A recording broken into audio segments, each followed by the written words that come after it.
Fáilte go Leavingcertirish.com is Mr. Sean O'Gavin, seo Sraith Pictiúr Cardog, Buntáistí Móra na hIdirbhliana. Inis sa chéad picture feicimid gwyl criniú ólis mór siúla hall na scoile. In this first picture we see that there's a big information session taking place in the hall. Tá an halla plódathe le tismóí agus daltaí. The hall is packed with both parents and students. Tá an príomhide ina seasamh agus a caint faoi Buntáistí na hIdirbhliana sa scoil seo. The principal is standing up and is talking about the advantages of transition year in this school. Míníonn an príomhide dómh, the principal explains to them, go bhfála móig na daltaí a lán scialna nua, that the students will learn a lot of new skills, agus go méid deisna forbartha achan that they'll have developmental opportunities, so chance to develop, nach bhfuil fáil taobh than curriculum Idirbhliana that they won't have outside of the TY curriculum. Tá cúpla slánán curtha le chéile ag an príomhide don ócáid. The principal has put together curtha le chéile a couple of slides for the occasion.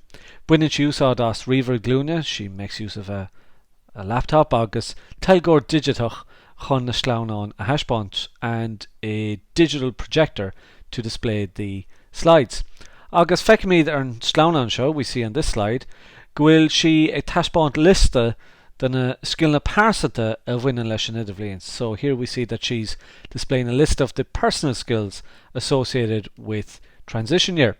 In a mask tá, so among them there are, and it's important that you list these because you have to use the information on the screen. Tá coibrú, so it's cooperation, ceannach, leadership, féinollam, self-learning, féin vast, self-respect, neamhsplóchas, independence, agus ober grúpa, which is group work, agus cúpla ceist, cén fág bhfuil an slua seo bailithe I halla na scoile, where this crowd gathered in the school hall, agus cén fág bhfuil an príomhide a caint faoi na scialna seo. Why is the principal talking about these skills? And like all the other Sraith Pictiúr on Leavingcertirish.com, you've got at the bottom of this screen here, this slide, you've got a number of key phrases that you should be focusing upon. And don't forget, you can look up our Brainscape flashcards and they will help you to learn these a bit better as well. So dar picture an seo is léir gwyl na daltaí dhearra seachtaine ach tríochta áitéigean an faoin tua. So it's clear in this second picture that the students are on some kind of an events weekend somewhere out in the countryside. Tá ach tríocht mar chuid riachtanach den curriculum Idirbhliana sa scoil. So activities are an essential element of the transition year curriculum in the school. Tá cúigear dalta ag buinteanamh a sesiún rábhíochta ar nán, so there's a number of students enjoying a rowing session on the river.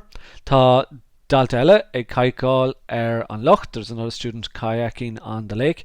Tá bheist tarthála agus clogand á chathimhige, so he's wearing a safety vest or life vest and a helmet.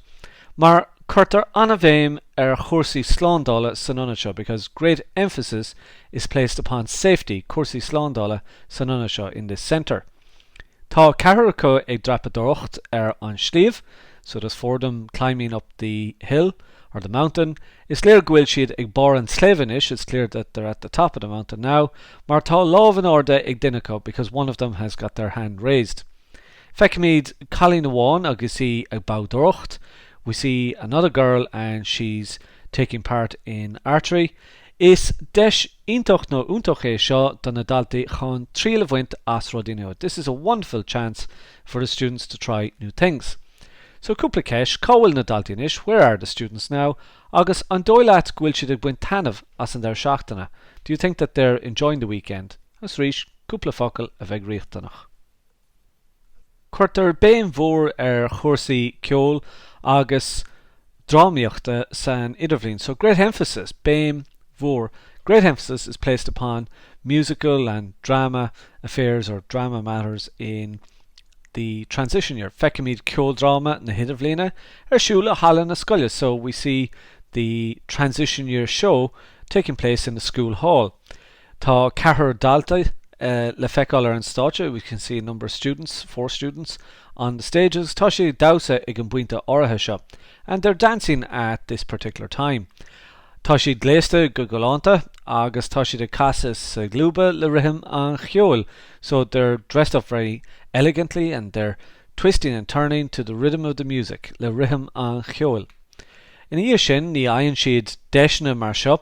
They don't find or they don't get chances like this in sa chuigú nó sa séú bliain in 5th or 6th year.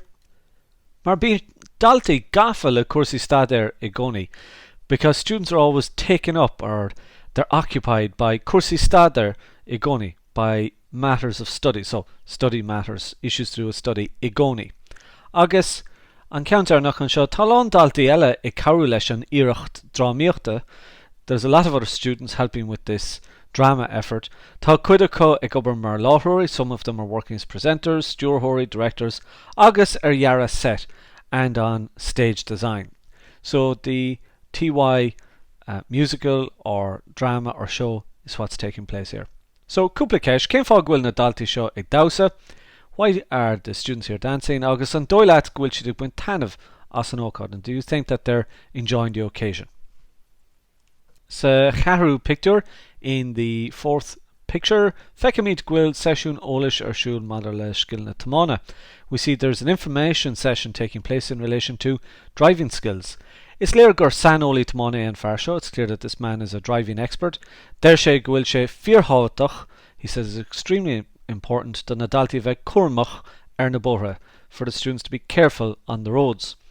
Tá pictiúr de chur scrista ar an scálan aige. He's got a picture of a car that's destroyed on the screen. Is léir go raibh an car seo itimiste bór. It's clear that this car was in some kind of a road accident.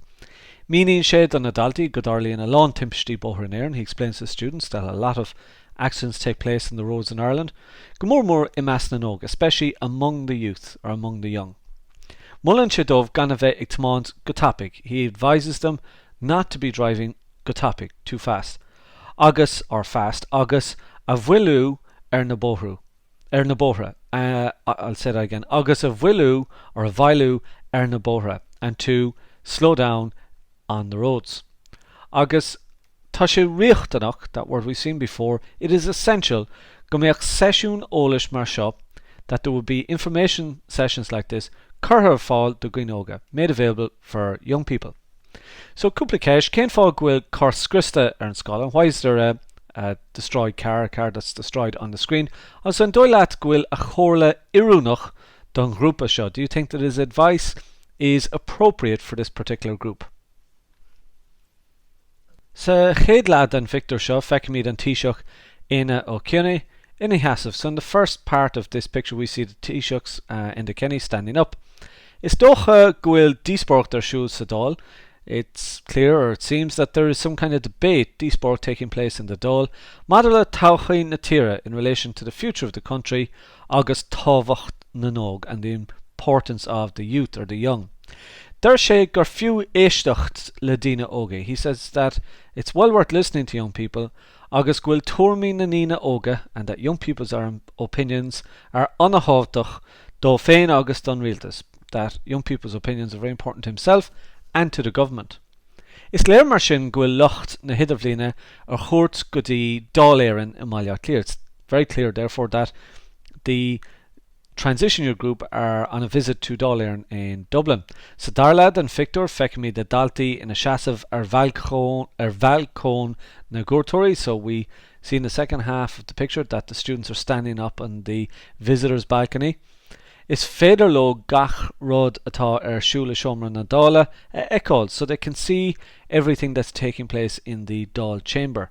Find siad tuiscint úntach nó iontach ar obair na Dála. They get a great understanding of the work of the Dáil, agus an role atá ag déanlachas sa tír seo, and the role that democracy has in this country. Agus cén fá ghuiil an Taoiseach ag caint faoi thuairimí na nóg? Why is the Taoiseach talking about the opinions of young people? Agus cén fá ghuiil na daltaí is seomra na Dáil inniu? Why are the students in the Dáil chamber today?